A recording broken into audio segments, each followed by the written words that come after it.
വെളിപ്പാട് പുസ്തകം 5-ാം അധ്യായത്തിൻ്റെ 1 മുതൽ ചില വാക്യങ്ങളെക്കുറിച്ച് ഒന്ന് പരിശോധിക്കാം. അപ്പോൾ നമ്മൾക്കൊന്ന് വായിക്കാം. ഞാൻ സിംഹാസനത്തിൽ ഇരിക്കുന്നവൻ്റെ വലങ്കയിൽ അകത്തും പുറത്തും എഴുത്തുള്ളതായി 7 മുദ്രയാൽ മുദ്രയിട്ടൊരു പുസ്തകം കണ്ടു. ആ പുസ്തകം തുറപ്പാനും അതിൻ്റെ മുദ്ര പൊട്ടിപ്പാനും യോഗ്യൻ ആരുള്ളു എന്ന് അത്യുച്ചത്തിൽ ഘോഷിക്കുന്ന ശക്തനായൊരു ദൂതനെയും കണ്ടു. പുസ്തകം തുറപ്പാനോ നോക്കുവാനോ സ്വർഗത്തിലും ഭൂമിയിലും ഭൂമിക്ക് കീഴിലും ആർക്കും കഴിഞ്ഞില്ല. പുസ്തകം തുറന്ന് വായിപ്പാനെങ്കിലും അത് നോക്കുവാനെങ്കിലും യോഗ്യനായി ആരെയും കാണായ്കൊണ്ട് ഞാൻ ഏറ്റവും കരഞ്ഞു. അപ്പോൾ മൂപ്പന്മാരിൽ ഒരുത്തൻ എന്നോട്, കരയണ്ട, യഹൂദാഗോത്രത്തിലെ സിംഹവും ദാവീദിൻ്റെ വേരുമായവൻ പുസ്തകവും അതിൻ്റെ 7 മുദ്രയും തുറപ്പാൻ തക്കവണ്ണം ജയം പ്രാപിച്ചിരിക്കുന്നു എന്ന് പറഞ്ഞു.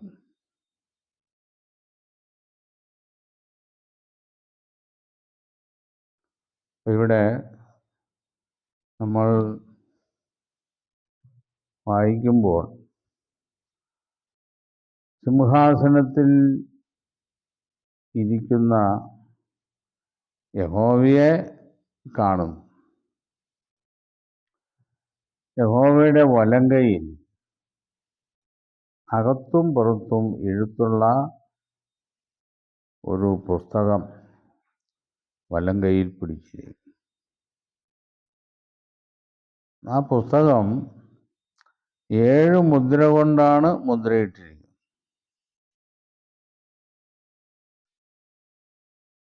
അത് തുറക്കണം, മുദ്ര പൊട്ടിച്ച് വായിക്കണം. അതിന് യോഗ്യനായിട്ട് ആരുള്ളൂ എന്ന് ചോദിക്കുന്ന ശക്തനായൊരു ദൂതൻ. അപ്പം അകത്തും പുറത്തും എഴുത്ത് എന്നു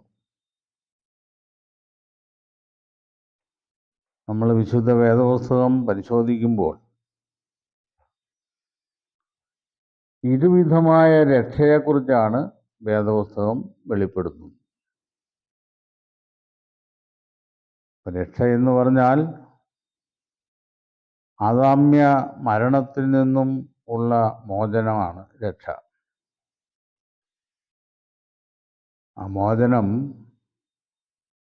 നിത്യജീവനിലേക്ക് നമ്മളെ നയിക്കും. ആദാമിന് ഏദനിൽ നഷ്ടപ്പെട്ട ജീവൻ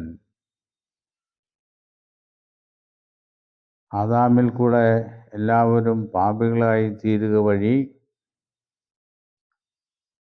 എല്ലാവരും ജീവൻ നഷ്ടപ്പെട്ട അവസ്ഥയിലാണ്.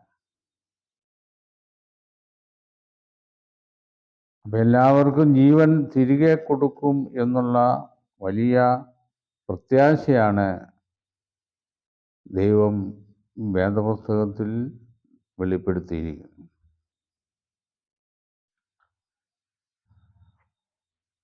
അകത്തും പുറത്തും ഉള്ള എഴുത്ത്. ഒന്ന് തിരഞ്ഞെടുപ്പിൻ പ്രകാരമുള്ള രക്ഷയാണ്. തിരഞ്ഞെടുപ്പിൻ പ്രകാരമുള്ള രക്ഷയും സൗജന്യ രക്ഷയും, അതാണ് 2 വിധത്തിലുള്ള രക്ഷ എന്ന് പറയുന്നു. തെരഞ്ഞെടുപ്പിൻ പ്രകാരമുള്ള രക്ഷയ്ക്ക് ലഭിക്കുന്ന പ്രതിഫലം അമർത്യമായ ജീവൻ എന്നുള്ളതാണ്. അതാണ് അതിൻ്റെ വിശേഷത. അമർത്യമായ ജീവൻ ലഭിക്കുന്നവർ, അവർക്ക് സ്വർഗത്തിലാണ് ഭാവി ജീവിതം. സൗജന്യ രക്ഷ ലഭിക്കുന്നവർ വീണ്ടും ഈ ഭൂമിയിൽ തന്നെയാണ് ജീവിതം എന്നുള്ളതാണ്. ഈ ഇരുവിധമായ രക്ഷ നൽകപ്പെടുന്നത് കർത്താവിൻ്റെ രണ്ടാമത്തെ വരവിൽ ദൈവത്തിൻ്റെ രാജ്യം സ്ഥാപിക്കപ്പെടുന്ന കാലത്താണ്.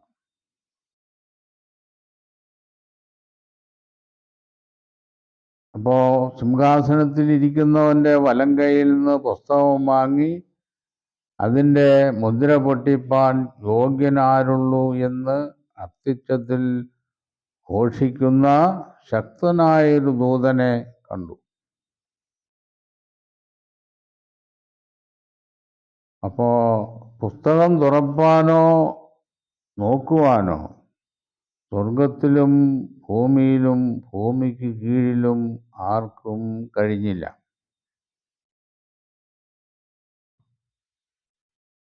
പുസ്തകം തുറന്നു വായിപ്പാനെങ്കിലും അത് നോക്കുവാനെങ്കിലും യോഗ്യനായി ആരെയും കാണായകൊണ്ട് ഞാൻ ഏറ്റവും കരഞ്ഞു.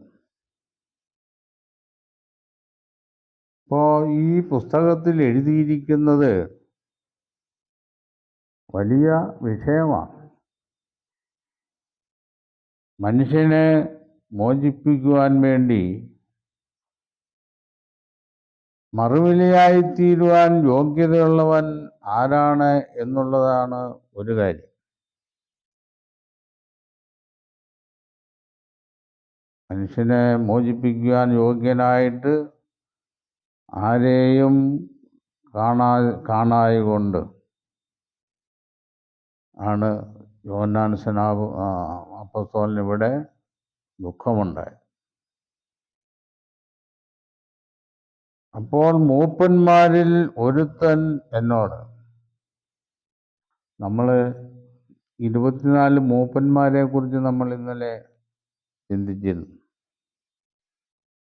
അവർ മുന്നമേ തന്നെ അധികാരമുള്ളവരായി യഹോവയുടെ സിംഹാസനത്തിന് ചുറ്റിലും ഇരിക്കുന്ന 24 മൂപ്പന്മാരിൽ ഒരു ആള്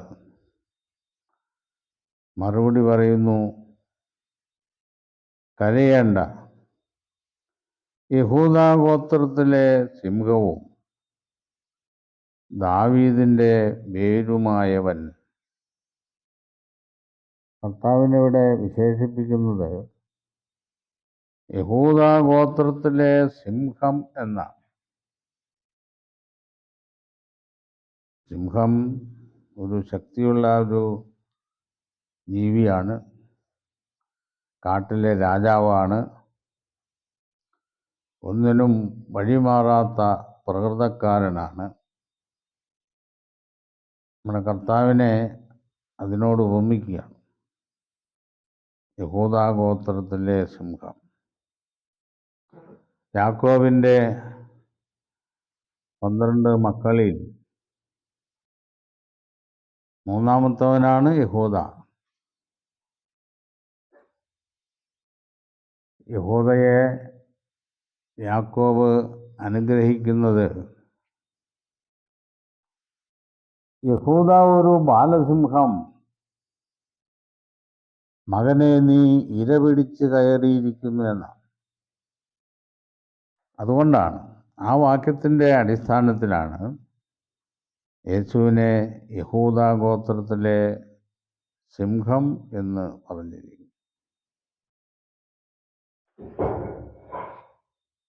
മാത്രമല്ല, ദാവീദിൻ്റെ വേര് എന്ന് പറയുന്നു. എന്താ ദാവീദിൻ്റെ വേരെന്ന് പറയാൻ കാരണം? ദാവീദ്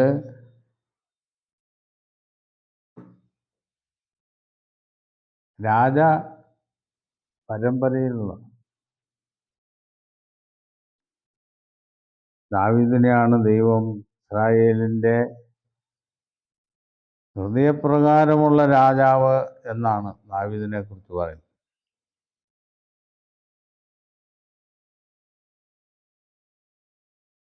അപ്പോൾ ദാവീദിന് മുമ്പേ യേശുക്രിസ്തു ഉണ്ടായിരുന്നു എന്നുള്ളതാണ്. അതാണ് ദാവീദിൻ്റെ വേര് എന്ന് പറയും. അതെങ്ങനെയാണെന്ന് നമ്മൾ ഇതിനു മുമ്പ് മനസ്സിലാക്കിയിട്ടുള്ള. യേശുക്രിസ്തു സർവ സൃഷ്ടിക്കും മുമ്പേ ഉള്ളവനാണ്. അതുകൊണ്ട് യഹൂദാഗോത്രത്തിലെ സിംഹവും ദാവീദിൻ്റെ വേരുമായവൻ എന്ന് പറഞ്ഞിരിക്കുന്നത് ചേർച്ചയുള്ള കാര്യം തന്നെയാണ്. ഈ പുസ്തകത്തിൽ മുദ്രയിടപ്പെട്ടിരിക്കുന്ന വചനങ്ങളെ നിവൃത്തിയാക്കുവാൻ യേശുക്രിസ്തു യോഗ്യനാണെന്നാണ് മൂപ്പന്മാരിൽ ഒരാൾ പറയുന്നത്. പുസ്തകവും അതിൻ്റെ 7 മുദ്രയും തുറപ്പാൻ തക്കവണ്ണം ജയം പ്രാപിച്ചിരിക്കുന്നു എന്ന് പറഞ്ഞു. യേശുക്രിസ്തുവിൻ്റെ മരണം, യേശുക്രിസ്തുവിൻ്റെ പുനരുത്ഥാനം, ഇതെല്ലാം തിരുവെഴുത്തുകളിൻ പ്രകാരം തന്നെയായിരുന്നു. സാധാരണ മനുഷ്യൻ ഭൂമിയിൽ ജനിക്കുന്നത് പോലെയുള്ള ജനനമായിരുന്നില്ല യേശുവിൻ്റെ ജനനം. കൊരിന്ത്യർ ലേഖനത്തിൽ നമ്മൾ വായിക്കുമ്പോൾ ക്രിസ്തു നമ്മുടെ പാപങ്ങൾക്ക് വേണ്ടി തിരുവെഴുത്തുകളിൻ പ്രകാരം മരിച്ചു, അടക്കപ്പെട്ടു. തിരുവെഴുത്തുകളിൻ പ്രകാരം അവൻ 3-ാം നാൾ ഉയർത്തെഴുന്നേറ്റു. കേഫാവിനും പിന്നെ 12 പേർക്കും പ്രത്യക്ഷനായി. ഉണ്ടോ? അതുകൊണ്ട് പുസ്തകം വാങ്ങുവാനും അതിൻ്റെ 7 മുദ്ര പൊട്ടിപ്പാനും യേശുക്രിസ്തു ജയം പ്രാപിച്ചിരിക്കുന്നെന്ന് മറുപടി പറഞ്ഞു.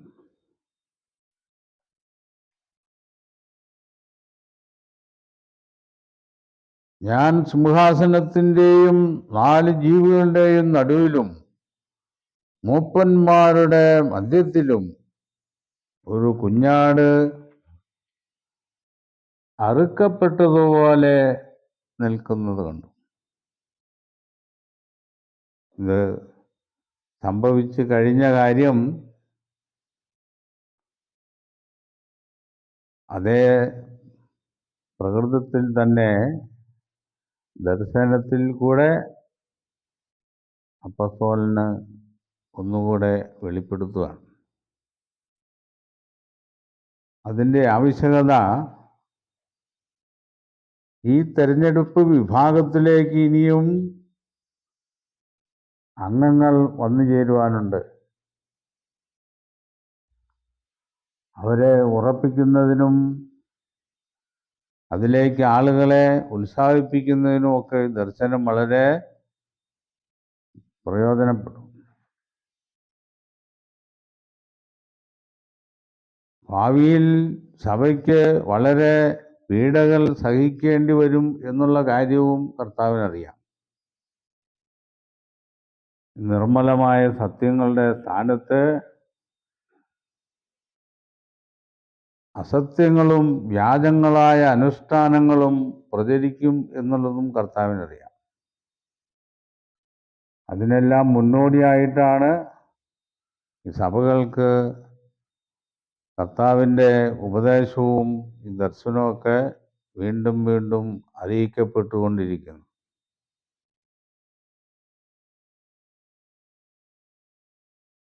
അപ്പോൾ ഒരു കുഞ്ഞാട് അറുക്കപ്പെട്ടതുപോലെ നിൽക്കുന്നത് കണ്ടു.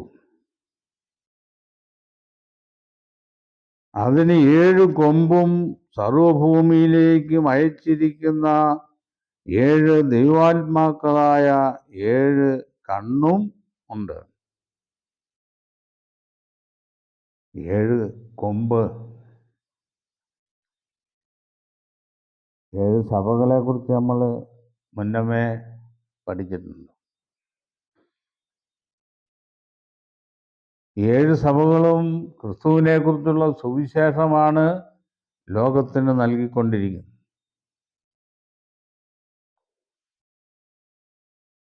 സർവഭൂമിയിലേക്കും അയച്ചിരിക്കുന്ന 7 ആത്മാക്കൾ നിങ്ങൾ ഭൂലോകത്തിലൊക്കെയും പോയി സർവ സൃഷ്ടികളോടും സുവിശേഷം അറിയിപ്പിനെന്ന കർത്താവ് സ്വർഗാരോഹണം ചെയ്യുന്നതിന് മുമ്പേ പറഞ്ഞു. അതിന് കർത്താവിൻ്റെ പൂർണ്ണമായ ആത്മാവിൻ്റെ വ്യാപാരം നൽകപ്പെടും എന്നുള്ളതാണ്. അതുകൊണ്ടാണ് 7 ആത്മാക്കളായ 7 കണ്ണ് നമുക്ക് ദർശിക്കാനുള്ള പൂർണ്ണമായ ഒരു ജ്ഞാനം സഭയ്ക്ക് നൽകപ്പെടേണ്ടിയിരിക്കുന്നു. അപ്പോസ്തലൻ മുന്നമേ പറയുന്നുണ്ട്, ഞാൻ ഒന്നും മറച്ചു വയ്ക്കാതെ സകലവും നിങ്ങൾക്ക് വെളിപ്പെടുത്തി തന്നിരിക്കുന്നു. അതിൻ്റെ ആവശ്യമെന്താ? ഭാവിയിൽ ദുരുപദേശങ്ങൾ സഭയിൽ വളർന്നു വരാൻ സാധ്യതയുള്ളതുകൊണ്ടാണ്.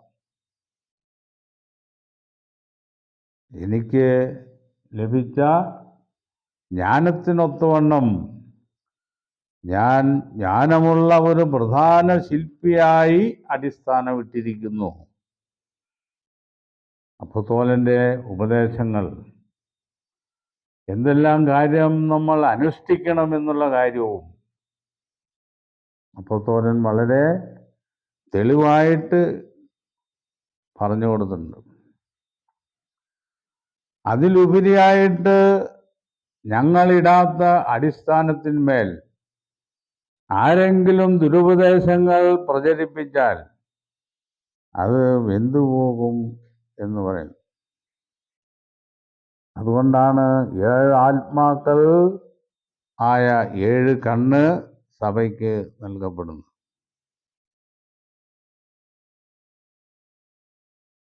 സക്കറിയ പുസ്തകം 3-ാം അധ്യായം 9-ാം വാക്യം നമുക്കൊന്ന് വായിക്കാം. ഞാൻ യോശുവയുടെ മുമ്പിൽ വച്ചിരിക്കുന്ന കല്ലുണ്ടല്ലോ, ഒരേ കല്ലിന്മേൽ 7 കണ്ണുമുണ്ട്. ഞാൻ അതിന്റെ കൊത്തുപണി കൊത്തും. ഒരു ദിവസത്തിൽ ഞാൻ ദേശത്തിന്റെ അകത്യം പോക്കും എന്ന് സൈന്യങ്ങളുടെ യഹോവയുടെ അരുളപ്പാട്. യോശുവയുടെ മുമ്പിൽ ഒരു കല്ല് വെച്ചിരിക്കുന്നു. യോശുവയും സെരുബ്ബാബേലും അവര് യഹോവയുടെ ആലയത്തിന്റെ പണി തുടങ്ങുവാൻ ആരംഭിച്ചു. BC 606 ബാബേൽ ചക്രവർത്തിയായ നെബൂഖദ്നേസർ യെരുശലേം ആക്രമിക്കുകയും അതിൻ്റെ മതിലുകൾ ഇടിച്ചു കളയുകയും അത് തീവച്ച് കുറെയെല്ലാം നശിപ്പിക്കുകയും ചെയ്തു. 70 വർഷത്തെ ബാബേൽ പ്രവാസത്തിന് ശേഷം യഹൂദന്മാർ മടങ്ങി വരുന്നു. യഹോവയുടെ ആലയം പണി തുടങ്ങുവാനുള്ള കോരേശ് ചക്രവർത്തിയുടെ ആജ്ഞ പ്രകാരം അവർ ആലയം പണി തുടങ്ങി. യോശുവയും സെരുബ്ബാബേലുമാണ് അതിൻ്റെ നിർമ്മാണത്തിൻ്റെ മുൻപിൽ. അവർ 2 അഭിഷിക്തന്മാരെന്നാണ് വേദപുസ്തകത്തിൽ പറയുന്നത്. യോശുവയുടെ മുമ്പിൽ വച്ചിരിക്കുന്ന ഒരു കല്ല്, ആ കല്ല് ഈ ആലയത്തിൽ ചേർത്ത് പണിയേണ്ടതാണ്. ഈ കല്ലിന്മേൽ വേണം ഈ ആലയം പണിയുവാൻ. ആ കല്ലിന് 7 കണ്ണുണ്ടെന്നാണ്. കർത്താവിൻ്റെ മഹാജ്ഞാനം, അവൻ നമുക്ക് ദൈവത്തിങ്കിൽ നിന്ന് ജ്ഞാനമായി തീർന്നു എന്നാണ്. യേശുക്രിസ്തുവിൻ്റെ ഒരു വിശേഷനാമമാണ് ജ്ഞാനം എന്നുള്ളത്. ജ്ഞാനിയായ ശലോമോൻ ഇവിടെ ഏതാ ശലോമോനിലും വലിയ ജ്ഞാനി എന്ന് ക്രിസ്തുവിനെ കുറിച്ച് പറയും. അപ്പൊ അങ്ങനെ ജ്ഞാനിയായിരിക്കുന്ന ആ ക്രിസ്തുവിങ്കിൽ നിന്നും ജ്ഞാനം പ്രാപിച്ച അപ്പോസ്തലന്മാരാണ് ഈ വലിയ സഭയുടെ നിർമ്മാണത്തിൽ പങ്കുചേരുന്നത്. അവരെ ശോധന ചെയ്ത കല്ലുകളായിട്ട് വേദപുസ്തകം പറയുന്നു. അപ്പോ അവൻ വന്നു സിംഹാസനത്തിൽ ഇരിക്കുന്നവന്റെ വലങ്കയിൽ നിന്ന് പുസ്തകം വാങ്ങിയപ്പോൾ 4 ജീവികളും 24 മൂപ്പന്മാരും ഓരോരുത്തൻ വീണയും വിശുദ്ധന്മാരുടെ പ്രാർത്ഥന എന്ന ധൂപവർഗം നിറഞ്ഞ പൊൻകലശവും പിടിച്ചുകൊണ്ട് കുഞ്ഞാടിൻ്റെ മുമ്പാകെ വീണു. ഇവിടെ കുഞ്ഞാടിനെ ഇനി രാജാതിരാജനായിട്ടാണ് ദൈവം അവരോധിക്കുവാൻ പോകുന്നു. അപ്പൊ രാജാതിരാജൻ ആയവന്റെ മുമ്പിൽ ഈ 24 മൂപ്പന്മാരും 4 ജീവികളും അവരുടെ അധികാരങ്ങൾ യേശുവിൻ്റെ മുമ്പിൽ വളരെ ചെറുതായിത്തീരുന്നു. യേശു വലിയ അധികാരിയായിത്തീരുന്നു. കാരണം മനുഷ്യനെ വീണ്ടെടുക്കുവാൻ യേശുക്രിസ്തു യോഗ്യനായിത്തീർന്നു. ക്രൂശിലെ മരണത്തോളം അനുസരണമുള്ളവനായിത്തീർന്ന് മനുഷ്യനെ വീണ്ടെടുക്കുവാനുള്ള യോഗ്യത കർത്താവ് തെളിയിച്ചു. ഇനി അടുത്ത പടിയായിട്ട് ചെയ്യുവാനുള്ളത് ഈ മുദ്രകൾ ഓരോന്നും പൊട്ടിക്കുക. ഈ മുദ്രയിൽ പറഞ്ഞിരിക്കുന്ന കാര്യങ്ങൾ നിവൃത്തിയാക്കുക. ഇടപ്പെട്ടിരിക്കുന്നതിലുള്ള ആശയങ്ങൾ നടപ്പിലാക്കുക എന്നിത്യാദി വലിയ വിഷയങ്ങളാണ് ഇനി മുൻപോട്ട് കിടക്കുന്നത്. ഇതിൻ്റെ എല്ലാം ലക്ഷ്യം ദൈവത്തിൻ്റെ രാജ്യം ഭൂമിയിൽ സ്ഥാപിക്കുക, ഏദൻ പർദീസ ഭൂമിയിൽ പുനഃസ്ഥാപിക്കുക എന്ന ലക്ഷ്യത്തോടു കൂടിയാണ്. ഈ ലക്ഷ്യം പ്രാവർത്തികമാകുന്ന കാലത്ത് സ്വർഗത്തിലും ഭൂമിയിലുമുള്ളത് എല്ലാം ക്രിസ്തുവിൽ ഒന്നായിത്തീരും എന്നിങ്ങനെ കാലസമ്പൂർണതയിലെ വ്യവസ്ഥയിലേക്ക് ഈ മുദ്രകൾ, അതിൽ പറഞ്ഞിരിക്കുന്ന നിവൃത്തികൾ ഓരോന്നും മുമ്പോട്ട് പോകുന്നതായി പിന്നീട് വരുന്ന ഭാഗങ്ങളിൽ നിന്ന് നമുക്ക് മനസ്സിലാക്കാം. ഇന്ന് നമുക്ക് ഇത്രയും പറഞ്ഞുകൊണ്ട് ഈ വിഷയം ഇന്ന് നടത്തിയിട്ട് ഇതിൻ്റെ ബാക്കി നാളെ തുടരാമെന്ന് വിചാരിക്കുകയാണ്.